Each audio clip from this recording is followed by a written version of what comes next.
Assalamualaikum warahmatullahi wabarakatuh. Saya Salsabila Hasna dari kelas K Prodi Ilmu Komunikasi ingin menjelaskan tentang Pancasila sebagai filosofis ground flag.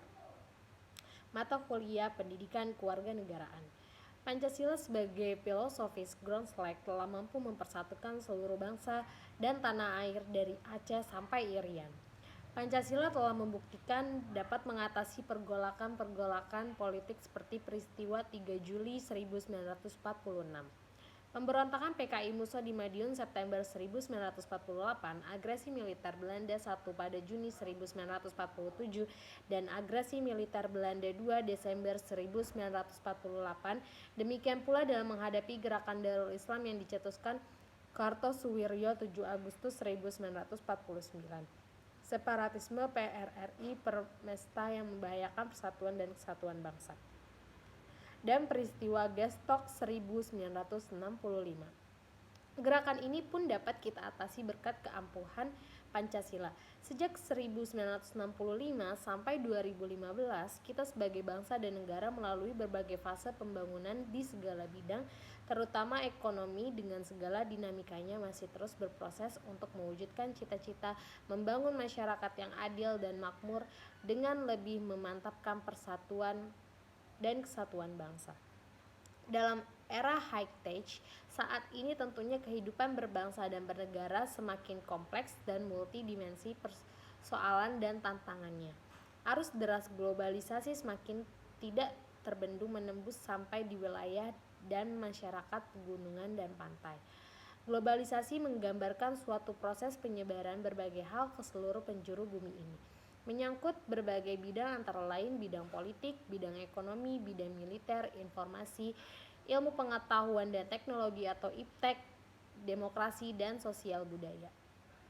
Globalisasi di bidang ekonomi digerakkan oleh negara-negara industri maju yang berada di Amerika Utara, Eropa Barat, dan Jepang.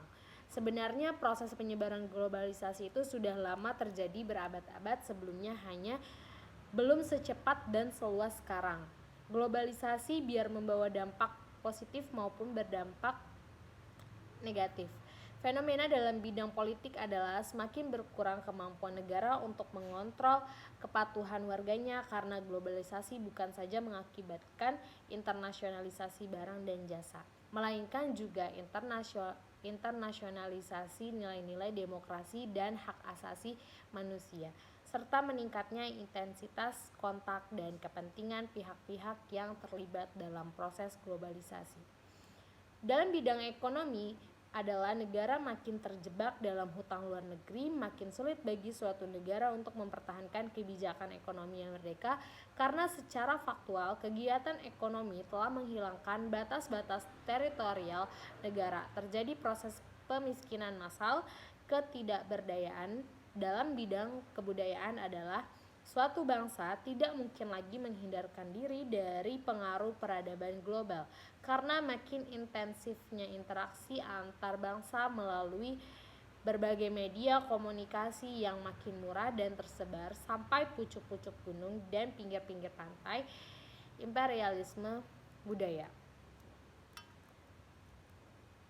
Syukur alhamdulillah di tengah pergaulan internasional kompetitif ini, NKRI yang berdasar Pancasila dapat terus kita jaga bersama. Masyarakat kita juga maju dalam pertumbuhan industrialisasi dengan tetap memperkokoh struktur agraris dan mengembangkan sebagai negara maritim.